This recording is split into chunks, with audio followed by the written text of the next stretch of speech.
A Alma Indomável, Michael Singer, Parte 4, Indo Além, Capítulo 12, Derrubando as Paredes.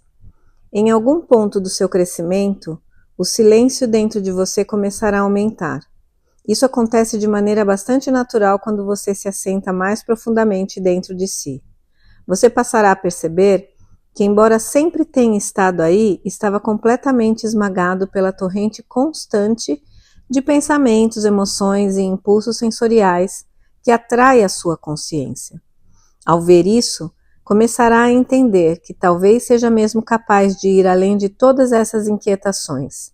Quanto mais se colocar no lugar da consciência testemunha, mais ficará claro que, como você é completamente independente daquilo que observa, deve haver um modo de se libertar do domínio mágico que a psique exerce sobre a sua consciência. Tem que haver uma saída. Essa descoberta interior da liberdade completa costuma ser descrita com uma palavra já desgastada pelo uso e, em geral, mal compreendida, iluminação. O problema é que nossa visão do que seja a iluminação se baseia em experiências pessoais ou em nosso limitado entendimento conceitual. Como a maioria nunca teve experiências nesse terreno, a iluminação é completamente desacreditada ou considerada o estado místico supremo a que quase ninguém tem acesso. Seguramente, a única coisa que a maior parte das pessoas sabe sobre a iluminação é que com certeza não chegou lá. No entanto, tendo a compreensão de que os pensamentos, emoções e objetos sensoriais estão simplesmente passando diante da sua consciência, é sensato questionar se sua percepção precisa se limitar a essa experiência. E se a consciência tirasse o foco de seu conjunto pessoal de pensamentos, de seu conjunto pessoal de emoções e de suas limitadas informações sensoriais, você se libertaria das amarras do seu eu pessoal para ir mais além? E como exatamente a consciência se prendeu ao seu eu pessoal para começo de conversa? O problema de sequer tentar pensar nessas questões é que elas exigem uma discussão do que existe além dos limites da mente. E é muito difícil ter essa discussão a partir da estrutura mental que estamos tão acostumados a usar. Por essa razão, começaremos a explorar esse estado sem amarras por meio de uma alegoria. Assim, como Platão usou o diálogo para fazer sua alegoria da caverna em 360 a.C., usaremos uma historinha para contar nossa alegoria de uma casa especial. Imagine que você se encontrava no meio de um campo aberto, onde o sol sempre brilhava. Era um lugar lindo e aberto com muita luz. Era tão bonito que você decidiu que queria morar ali. Assim, comprou a terra e bem no meio do enorme descampado começou a projetar e construir pessoalmente a casa dos seus sonhos. Fez alicerces sólidos, porque queria que a casa fosse resistente e durasse muito tempo. Ergueu as paredes em blocos de concreto para não ter nenhum problema de apodrecimento ou vazamentos. Para que tudo fosse ecologicamente correto, decidiu ter pouquíssimas janelas e construir o telhado com beirais bem altos. Depois que assentou as janelas e a casa ficou pronta, você percebeu que ainda entrava muito calor. Então instalou nas janelas placas protetoras de alta qualidade, que além de refletir a luz do sol e o calor, também podiam ser trancadas para dar mais segurança. Era uma casa muito grande, capaz de armazenar suprimentos suficientes para ser completamente autossuficiente. Você construiu até aposentos separados para a pessoa que ficaria responsável por manter a casa limpa e o deixaria em agradável solidão. E seria mesmo solidão, já que sua busca romântica incluía o compromisso de não ter telefone, rádio, televisão ou internet. Finalmente, a casa estava pronta, e você, muito empolgado por morar lá, amava a vastidão do campo, toda a luz e a beleza da natureza, mas principalmente você estava apaixonado pela casa. Pusera seu coração e sua alma em cada aspecto do projeto. E dava para ver, tudo ficou verdadeiramente com a sua cara. Na verdade, com o tempo, entre a paixão pela casa e o desconforto crescente com tudo que via e os sons estranhos lá fora, você começou a passar mais tempo lá dentro. Foi então que percebeu que, com as janelas e as portas totalmente trancadas, o lugar começou a parecer uma fortaleza. Mas, para você, estava tudo bem. Por sempre ter morado em centros urbanos, era bastante assustador viver tão longe em total isolamento. Porém, você estava decidido a ficar lá. Então, aos poucos, se acostumou a viver em segurança dentro dos limites da casa. Dedicou-se alegremente a ler e escrever como sempre quis. Na verdade, a casa era bastante confortável, com a temperatura totalmente controlada, e você foi inteligente o bastante para instalar um sistema de iluminação moderno com todo o espectro da luz solar. A ironia é que você achava sua casa tão agradável e segura que parou totalmente de pensar no lado de fora. Afinal de contas, o lado de dentro era conhecido, previsível e controlável. O lado de fora era desconhecido, imprevisível e completamente fora de controle. Essa sensação de santuário íntimo era sustentada pelo fato de que, quando fechadas, as janelas se fundiam perfeitamente às paredes, e você nem pensava em se arriscar a sair para destrancá-las. Eram tão bem feitas que, quando a luz se apagava, a escuridão era absoluta, fosse dia ou noite. Mas, como estava acostumado a nunca apagar a luz, você só notou isso quando as lâmpadas começaram a queimar. Só então você percebeu que a situação era complicada. Ninguém lhe deixara lâmpadas sobressalentes compatíveis com o novo sistema. Isso significava que, quando a última delas queimasse, você teria que tatear dentro de casa em total escuridão. A partir desse momento, a única luz que havia era a das velas que você guardava para emergências. Mas eram poucas, portanto você as economizava. Por ser uma pessoa que amava a luz, foi muito difícil para você, porém não o suficiente para forçá-lo a superar o medo de sair da segurança de sua casa. Finalmente, o estresse de viver nessa escuridão cobrou seu preço sobre sua saúde física e mental. Com o tempo, a própria lembrança do lindo campo ensolarado começou a sumir da sua mente para nunca mais voltar. Você ficou muito preocupado em sempre manter a casa iluminada. A única luz que conhecia era a que você criava na escuridão com suas preciosas velas. Tudo ficou muito solitário. Você estava isolado de tudo e seu único consolo era a proteção que a casa lhe dava. Você não sabia mais direito o que lhe provocava tanto medo. Só sabia que estava sempre assustado e desconfortável. Era o máximo que conseguia fazer para não perder a cabeça. Você até parou de ler e escrever por causa da falta de luz. Ficou escuro e você começou a cair na escuridão. Então, certo dia, a pessoa encarregada da faxina que compartilhava da sua necessidade esmagadora de ficar em segurança dentro de casa, o chamou ao porão. Você se espantou com o que viu. Havia um suprimento completo de lanternas de emergência que podiam ser recarregadas manualmente. Algumas já estavam acesas e o porão estava radiante. Foi um ponto de virada em sua vida. Vocês se dedicaram a criar luz, beleza e felicidade dentro dos limites da casa. Decoraram cada cômodo e trabalharam juntos para manter a luz brilhando intensamente até a hora de dormir.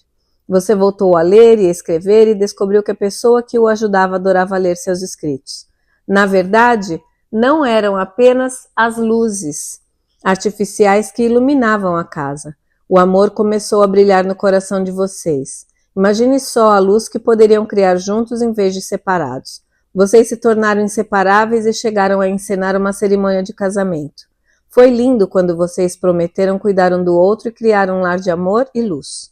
Comparado à escuridão em que você vivia antes, aquilo era um paraíso. Certo dia você encontrou um livro na biblioteca. Ele despertou seu interesse, falando da luz natural e radiante que existe lá fora. Falava até em banhar-se naquela luz inimaginável que ninguém precisava fazer nada para criar. Você ficou confuso. Afinal de contas, a única luz que conhecia era a luz artificial das velas e lanternas. Como criar tanta luz e mantê-la sempre acesa? Você não entendeu do que aquele livro falava, porque só conseguia ver as coisas em relação ao modo como estava vivendo. Você vivia dentro da casa e, portanto, na escuridão. Toda a luz que podia vivenciar limitava-se à que conseguia criar lá dentro. Você viveu tanto tempo assim que todos os seus sonhos, esperanças, filosofias e crenças se baseavam em estar na escuridão. Seu mundo inteiro se resumia a manter a vida que conseguira construir para si dentro dos limites da casa. Então esse livro aparentemente místico começou a descrever como era andar nessa luz natural.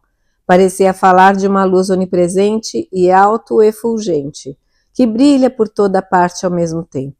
Ela iluminava todas as coisas por igual. Embora você não tivesse referências para entender, isso o tocou no fundo de seu ser.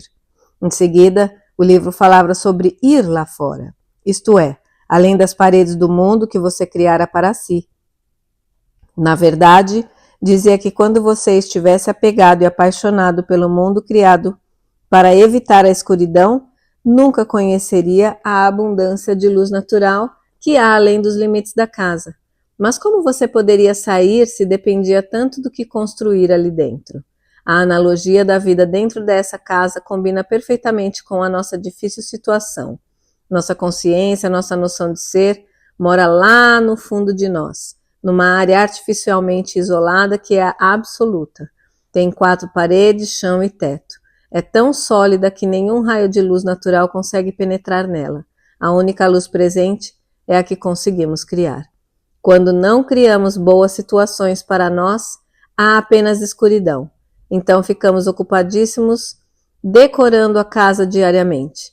Fazemos isso na tentativa de levar as coisas lá para dentro, na esperança de criar pelo menos um pouco de luz na casa construída por nós mesmos, onde nos fechamos. Este é o aspecto visual. Você está dentro de uma casa totalmente fechada, onde não entra a luz natural, e ela fica no meio de um campo aberto cheio de luz brilhante. Mas de que ela é feita? De que são feitas as paredes? Como elas são capazes de vedar toda essa luz e mantê-lo trancado ali dentro? Sua casa é feita de seus pensamentos e emoções. As paredes são feitas de sua psique. Esse lugar compreende todas as suas experiências passadas, todos os seus pensamentos e emoções, todos os conceitos, pontos de vista, opiniões, crenças, esperanças e sonhos que você juntou à sua volta. Você os mantém no lugar em todos os lados, inclusive em cima e embaixo. Reuniu em sua mente um conjunto específico de pensamentos e emoções e depois os teceu para formar o mundo conceitual onde vive. Essa estrutura mental bloqueia completamente toda a luz natural que está ao lado de fora das paredes. Você tem paredes de pensamento tão grossas e fechadas que dentro delas só há escuridão. E está tão absorto em seus pensamentos e emoções que nunca vai além das fronteiras que eles criam. Se quiser ver como suas paredes são restritivas, basta andar na direção delas. Digamos que você tenha muito medo de altura. Quando era pequeno, caiu de uma escada e a impressão da queda ficou marcada em você. Essa é uma das suas paredes. Sem dúvida que seja uma parede, tente atravessá-la. Digamos que algo aconteça, ative aquele medo antigo e você decida andar diretamente na direção dele. Quanto mais perto chegar, mais vontade terá de recuar. Aquilo que guardou do passado forma uma fronteira que você intuitivamente quer evitar. Isso é natural, é o que fazemos com as paredes, evitamos dar de cara com elas. Mas, por essa mesma razão, elas o deixam trancado dentro do seu perímetro. Elas se tornam a sua prisão porque são as fronteiras da sua consciência. Como não quer se aproximar delas, você não pode ver o que está além. Aproximar-se das barreiras dos seus pensamentos e emoções é como andar rumo a um abismo.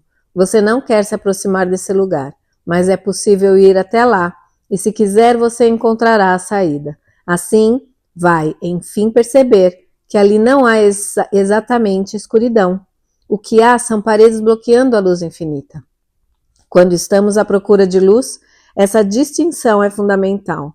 Se uma parede parece protegê-lo da escuridão sem fim, você não terá vontade de ir até lá. Mas se a parede estiver bloqueando a luz, você terá vontade de ir lá e derrubá-la. É comum dizer que é preciso passar pela noite mais escura para chegar à luz infinita, porque aquilo que chamamos de escuridão é, na verdade, algo bloqueando a luz. É preciso atravessar essas paredes, e não é tão difícil assim atravessá-las. Várias vezes ao dia, o fluxo natural da vida se choca com nossas paredes e tenta derrubá-las. Porém, as defendemos todas as vezes. É preciso entender que, ao se defender, na verdade, você está defendendo as suas paredes. Não há nada além disso para defender aí dentro. Há apenas a consciência de ser e a casa limitada que você construiu para morar. O que está defendendo é a casa que você construiu para se proteger. Você se esconde dentro dela. Se algo acontece e desafia as paredes da psique, você logo fica na defensiva. Você construiu um conceito de si, se mudou lá para dentro e agora defende esse lar com unhas e dentes. Mas o que cria esse lar interior, além das paredes dos seus pensamentos?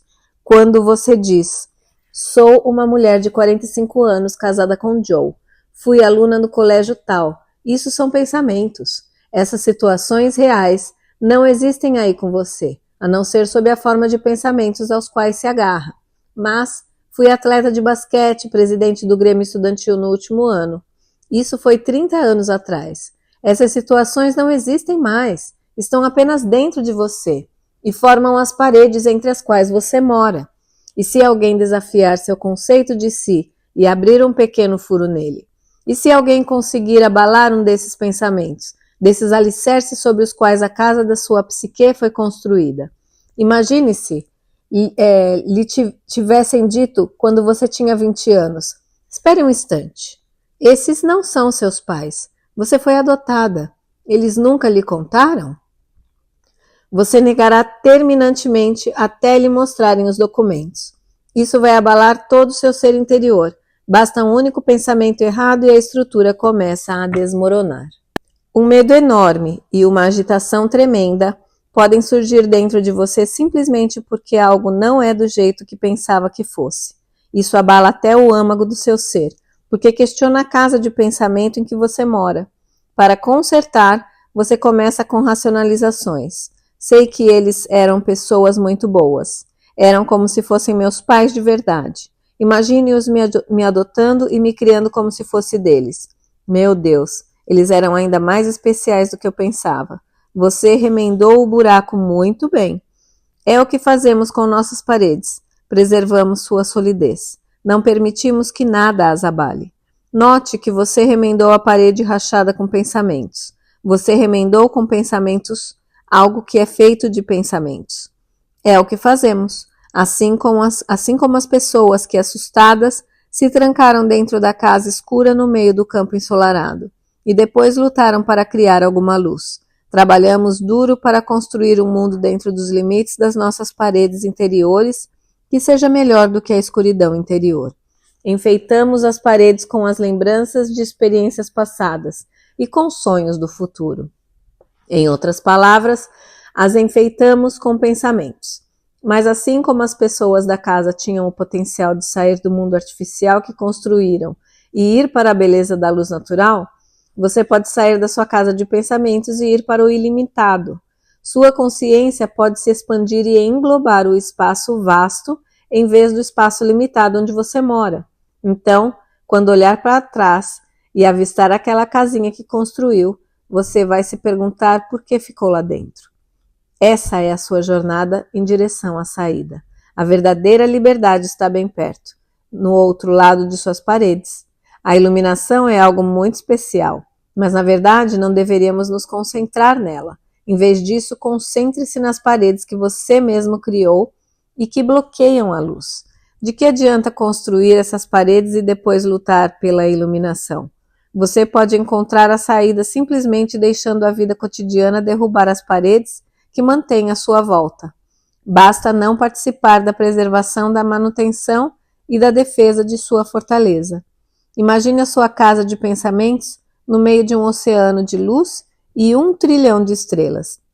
Imagine sua consciência presa na escuridão dela, lutando diariamente para viver com a luz artificial das suas experiências limitadas. Agora imagine as paredes desmoronando, e a liberação da consciência, que se expande sem esforço no brilho do que é e sempre foi. Agora dê a essa experiência um nome: iluminação.